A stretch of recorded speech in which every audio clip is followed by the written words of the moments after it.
روزتون خوش دوستان. امروز قراره با هم آموزش بافت این دستکش بسیار زیبا رو داشته باشیم. بریم با هم آموزشش رو ببینیم. خب ببینید، من این دوخت این قسمت دستکش رو هنوز انجام ندادم. گفتم اول با هم دیگه بافتش رو انجام بدیم، توضیحات لازم رو بدم و بعدش این کار رو بکنیم. ببینید من الان این رو بازش بکنم.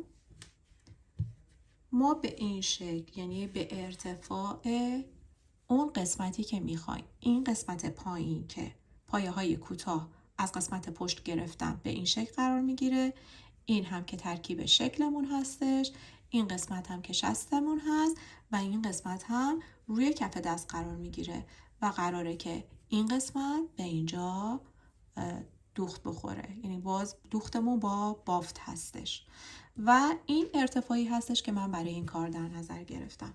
شما خودتون دیگه میتونید این رو کم و زیاد بکنید، تعداد زنجیره‌ای که میخواید بزنید. ببینید من اگر از اینجا حساب بکنم 16 سانت طول این بافتم هستش، یعنی از ابتدای کار تا انتهای کار. و این که من دارم از قلاب شماره 4 استفاده میکنم و نخم هم نخ آلیز آنگورا گلده که اومدم دلاش کردم، یعنی کلوفتر کردم که بتونم با قلاب شماره 4 ببافم.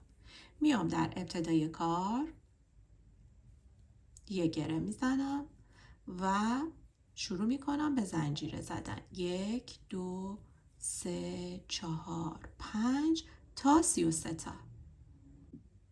من 33 تا زنجیرم رو زدم. حالا میام یه تک زنجیره میزنم و شروع میکنم روی تک تک زنجیره ها یک پایه کوتاه میبافم.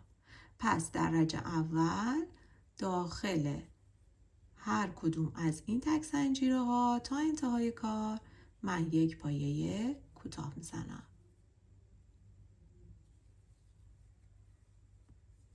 به این شکل ادامه میدم. خب ببینید من روی 33 تا زنجیرم به همین شکل بافت رو انجام دادم.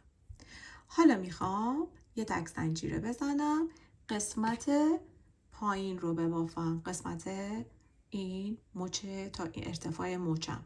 شما میتونید کوتاه‌تر کنید، بلندتر کنید، اینجا دیگه دست خودتونه. پس میام اینجوری که یه تک زنجیره زدم کار رو برمیگردونم. ببینید این گندمی ها میرم پشتی رو میگیرم، از هر گندمی پشتی. پس به این شکل 1 2 3 4 5 6 7 8 9 10 11 و 12. خب من 12 تا رو به این شکل بافتم.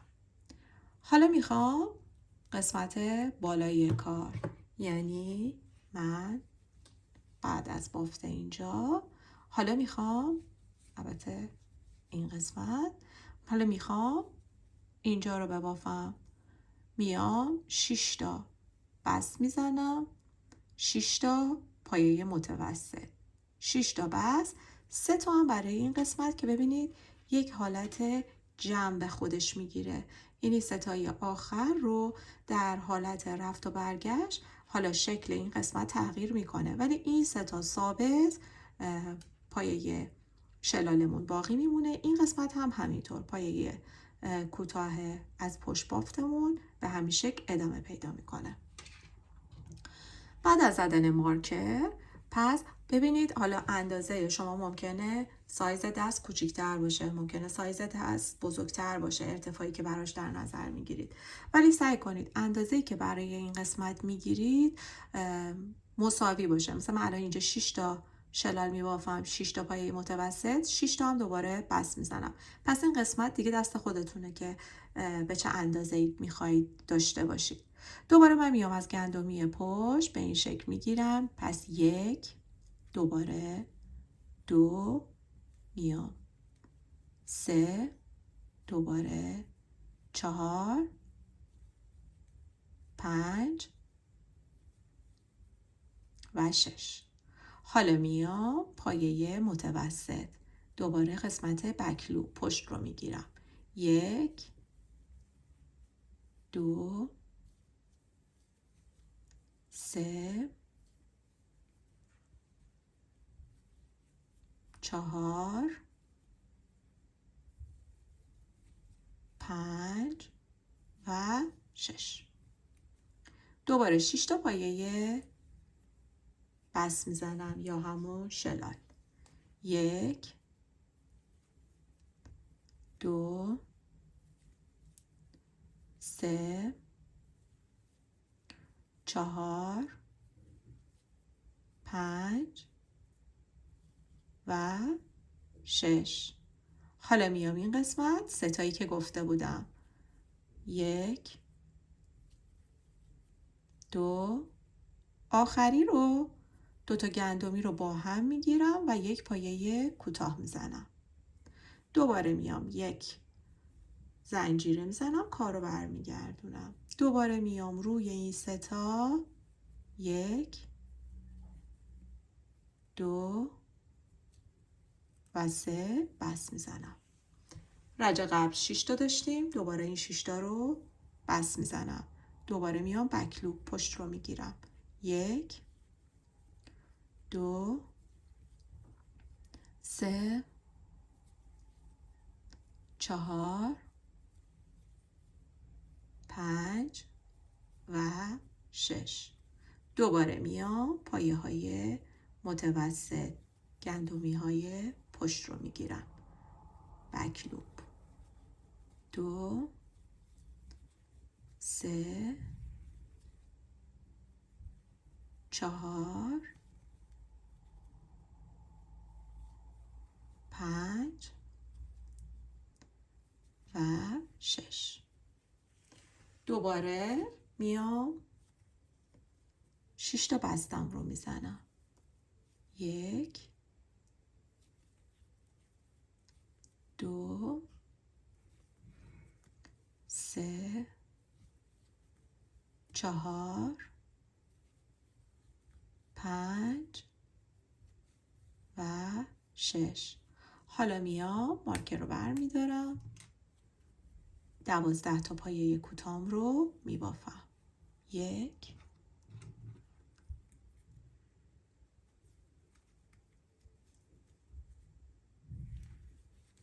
2 3 4 5 تا 12 تا. خب انتهای کار میام دوباره 2 تا گندمی رو با هم میگیرم و یک پایه کوتاه میزنم. دوباره یه تک زنجیره میزنم، کار رو برمیگردونم. میام دوباره 12 تا پایه کوتاه رو میبافم. 2 3 4 5 6 تا این قسمت. خب اینجا بعد از بافت 12 تا پایه کوتاه، حالا اینجا تغییر میکنه. این بار میایم پایه متوسط روی این شلالی که زده بودیم، بعد شلال، دوباره پایه متوسط. پس ما هر دو رج یک بار تغییر بافت داریم.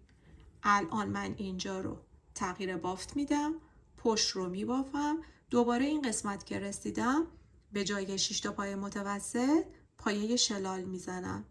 به همین ترتیب ادامه پیدا میکنه. پس هر دو رج یک بار.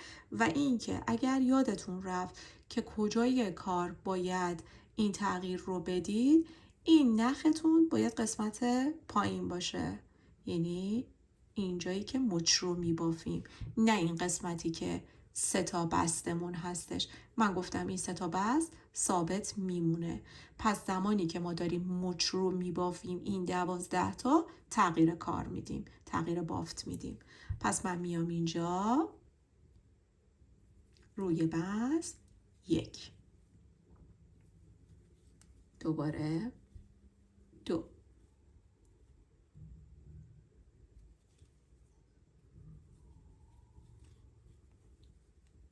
دوباره 3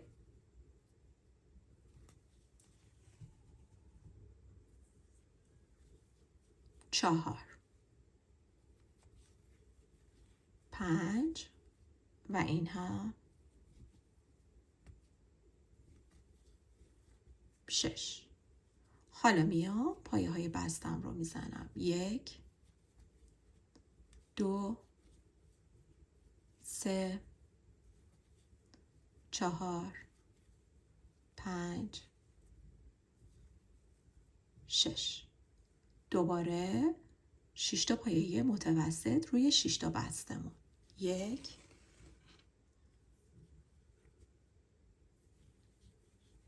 2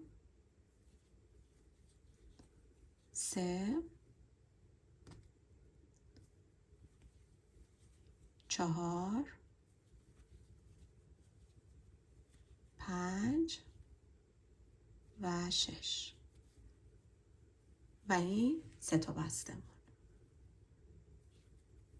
1 2 و این قسمت میگیرم 2 تایی رو، 2 تا گندمی رو باید بگیرم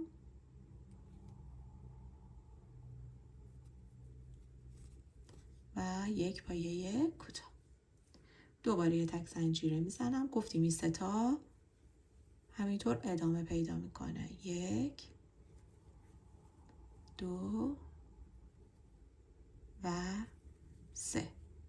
ببینید دارم الان این بالا رو میبافم، به مچ نیست. پس اینجا همون رج رو ادامه میدم.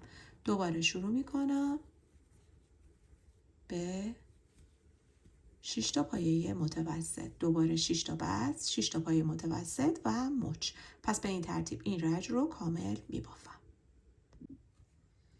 خب ببینید الان باز دوباره رسیدم به این قسمت که مچ رو بافتم. پس دوباره اینجا باید تغییر بدیم. اینجا 6 تا بست، 6 تا پای متوسط، 6 تا بست و این 3 تا بست که همیشه ثابته و این قسمت روی کار میشه که به این حالت هلالی میفته و این قسمت پشت کار میشه. پس من به همین ترتیب باید ادامه بدم قسمت جلوی کار رو. ببینید من باید به همین شکل این کار رو ادامه بدم. پس میبافم، برمیگردم. این الان این قسمت اینجا رو بافتم، این قسمت رو هم بافتم.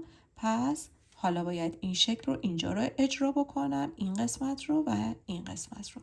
پس میبافم، برمیگردم. خب دوستان من اینجا یه نکته رو بهتون بگم. ببینید این الان دستکش برای سمت چپ هستش. دارم این دستکش رو میبافم. زمانی که کار ما تموم میشه ببینید 1 2 3 4 5 تا من از این گل ها بافتم. باز این بستگی به پهنای دستتون داره که چقدر میخواد باشه. میاین یه رج کامل پایه های کوتاه میبافید. در رج برگشت برای شسته، چرا دارم میگم برای شسته سمت چپ؟ برای اینکه ما میخوایم این گلمون رو بیفته، نمیخوایم بره زیر. موقع برگشت که از اینجا میخوایم ببافیم این مقدار رو میبافم. این یه تیکه رو که میخوام برسم به این پایه های کوتاه مچ میام 6 تا زنجیره میزنم. این 6 تا زنجیره رو که زدم 6 تا زنجیره هم جا میذارم. پس من اینجا 6 تا زنجیره میزنم، 6 تا زنجیره هم جا میذارم و میبافم. در برگشت کار میام این پایه هایی که این 6 تا زنجیره‌ای که زده بودم رو 6 تا پایه کوتاه میبافم و کار رو به حالت رفت و برگشت فقط قسمت پشت رو میگیرم و پایه های کوتاه میبافم تا به اون حد نصاب برسه و دوخت رو انجام بدم که حالا بهتون نشون میدم. پس این از شسته سمت چپ. برای شست سمت راست ببینید باید به این شکل قرار بگیره دیگه. این الان میشه روی کار من به این شکل. پس ما باید دور بزنیم، ببافیم تا بخوایم برسیم به انتهای کار که این انتهای کار رو با همینجا رو میبافیم. پس من دیگه از این رج به بعد فقط پایه های کوتاه میبافم به همون اندازه‌ای که اینجا بافتم اینجا هم میبافم. ببینید من الان از اینجا بشمرم، الان اینجا یه پایه کوتاه بافتم، پس 1 2 3 4 5 6 7 8 9 10 11 12 13 و 14 رج من بافتم. پس 14 رج 12 رج باید ببافم که 13 و 14 رو باید برای 60 در نظر بگیریم. پس من کار رو برمیگردونم، زنجیرم رو که زدم، ببینید الان روی کار هستم. 1 2 3 4 5 تا هم بافتم. پس میام به این شکل میگیرم، از قسمت پشت گندمی رو میگیرم و پایه های کوتاه رو شروع میکنم به زدن. این که مال قسمت مچه، میبافم. خب ببینید من این قسمت رو بافتم پایه ها، دوباره همین پشتی رو میگیرم و شروع میکنم فقط پایه های کوتاه. دیگه مدل من تموم میشه. فقط روی هر پایه من قسمت پشت رو میگیرم، روی تک تک پایه ها پایه کوتاه میزنم. 14 رج من به همین شکل میبافم. 14 رجه من 12 رج میبافم چون میخوام شستم رو ببافم و بهتون نشون بدم. پس به این ترتیب میبینید روی هر گندمی پشتی رو میگیرم و یک پایه کوتاه میزنم. دیگه مدلی در کار نیست.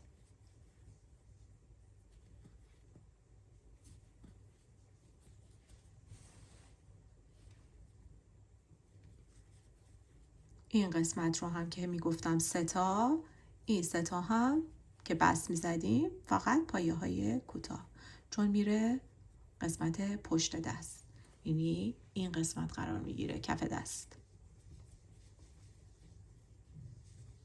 دوباره یه تک زنجیره میزنم، کار رو برمیگردونم، باز میرم پشتی رو میگیرم، پایه های کوتاه.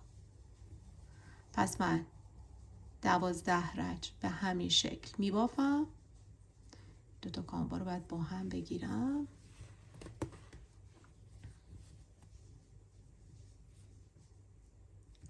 دوازده رج به همین ترتیب بافتم رو انجام میدم به این شکل.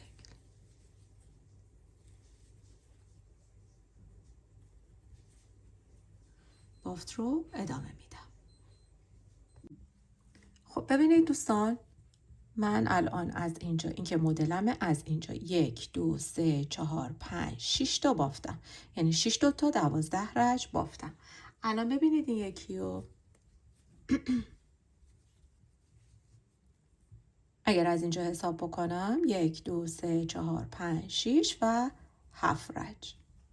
حالا این 2 رج آخر رو برای اینکه به سمت راست شستم درست بشه میام شروع میکنم به یه تک زنجیره، دوباره کار رو برمیگردونم، شروع میکنم روی 12 تا پایه کوتاه میبافم.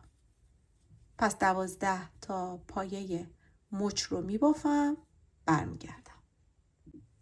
خب من 12 تا پایه رو بافتم.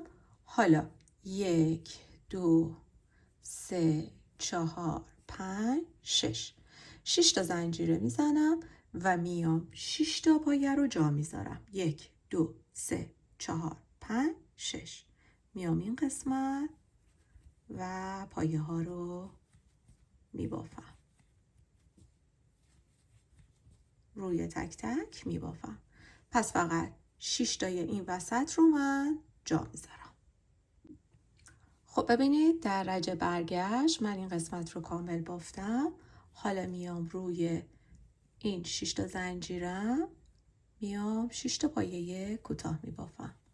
1 2 3 4 5 و 6 و دوباره میام روی پایه های بعدی پایه های کوتاه میبافم که این میشه رج آخرم. و این هم از پایان کار. ببینید کار رو. حالا فرقی نمیکنه با کدوم. این الان قسمت جلوی کار هستش. میام به این شکل برش میگردونم از قسمت پشت کار. شروع میکنیم به بافت لبه های کار. ببینید الان من این قسمت رو با اینجا میگیرم و یک بست میزنم. میرم این قسمت رو با این کل میگیرم و یک بست میزنم. دوباره روی بعدی به همین ترتیب. روی تک تک من دیگه فقط به این شکل میگیرم و بست میزنم و کار من به این ترتیب تموم میشه. پس از پشت کار دوخت رو انجام میدم.